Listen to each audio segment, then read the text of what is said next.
और इस वक्त बड़ा अपडेट यह भी मिल रहा है कि हमास के खिलाफ इजराइल भी लगातार एक्शन ले रहा है। फिलिस्तीन के मिनिस्टर ने एक बड़ा दावा किया और यह दावा यह है कि 198 लोगों की मौत हुई है और 1610 लोग वहां पर भी घायल हुए हैं। स्वास्थ्य मंत्रालय जो है इजराइल का, उसकी तरफ से यह दावा किया गया कि इजराइल में 900 लोग घायल हुए हैं। गाजा पट्टी में अब तक 1610 लोगों के घायल होने का दावा किया जा रहा है और यह दावा फिलिस्तीन के मिनिस्टर की ओर से किया जा रहा है कि 1610 लोग अब तक गाजा पट्टी में घायल हो चुके हैं। ये वो इलाका है जहां पर ठिकाने हैं हमास के।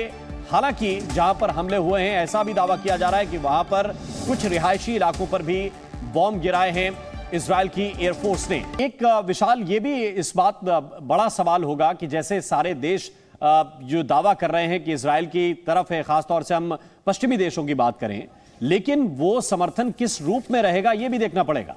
देखिए बिल्कुल, क्योंकि इजराइल के ऊपर यह आतंकी हमला हुआ है, इसीलिए जो तमाम देश हैं वो लगातार इसकी निंदा कर रहे हैं। और अभी थोड़ी देर पहले अमेरिका के जो विदेश मंत्री हैं उन्होंने ट्वीट किया है और ट्वीट में ये लिखा है कि इजराइल में जो हमला हुआ है वो इसकी निंदा करते हैं और वो इस वक्त इजराइल के साथ खड़े हैं। और साथ ही उन्होंने ये कहा है कि पुरजोर तरीके से इजराइल की सरकार और इजराइल के लोगों के साथ अमेरिका खड़ा है। थोड़ी देर पहले प्रधानमंत्री नरेंद्र मोदी ने भी ट्वीट कर यह बताया कि उन्होंने अपना दुख व्यक्त किया और कहा कि इस संकट की घड़ी में इजराइल के साथ वो खड़े हैं। हालांकि देखिए, मिडिल ईस्ट के जो देश हैं उनकी प्रतिक्रिया पर सभी की नजर बनी हुई है। थोड़ी देर पहले सऊदी अरब ने का जो विदेश मंत्रालय है उन्होंने गतिरोध को खत्म करने की अपील की है और सऊदी अरब ने कहा कि वो दोनों देशों पर नजर बनाए हुआ है।